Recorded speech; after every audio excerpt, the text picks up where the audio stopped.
ఈ శాస్త్రవేత్తలు భారీ డ్రాగన్ గుడ్డును హెలికాప్టర్ సహాయంతో అగ్నిపర్వతం మీదకు తీసుకువస్తారు. అయితే ఈ డ్రాగన్ గుడ్డు బాగా వేడెక్కిన తరువాత మళ్లీ దీన్ని పక్కనే ఉన్న సముద్రంలో తీసుకువెళ్తారు.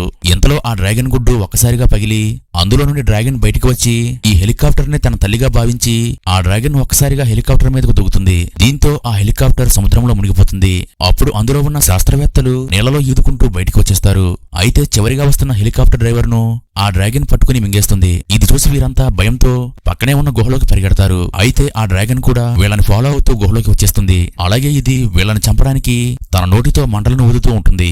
దీంతో అక్కడే ఉంటున్న ఒక పెద్దని రాక్షసుడు నిద్రలో నుండి మేల్కొంటాడు. అలాగే ఈ డ్రాగన్ ను కాలుతో తొక్కి చంపేస్తాడు. దీంతో ఆ కొండల్లో దాక్కుని ఉన్న డ్రాగన్ సైన్యమంతా నిద్రలేచి ఒక్కసారిగా పైకి వచ్చి ఈ రాక్షసుడి మీదకు దాడి చేస్తూ ఉంటాయి. అప్పుడు ఈ రాక్షసుడు తన నోట్లో నుంచి ఒక కెమికల్ ను బయటకు వదులుతాడు. దీంతో ఆ డ్రాగన్లన్నీ కాలిపోయి అక్కడ నుండి పారిపోతాయి. ఇదే సమయంలో పెద్దని శబ్దాలు రావడంతో సముద్రంలో ఉన్న భారీ నక్షత్రపు రాక్షసుడు బయటికి వస్తాడు.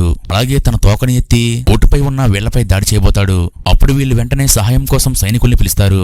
వెంటనే మిలిటరీ వాళ్ళు ఆ నక్షత్ర రాక్షసుడి దగ్గరకు వచ్చి దానిపై దాడి చేస్తూ ఉంటారు.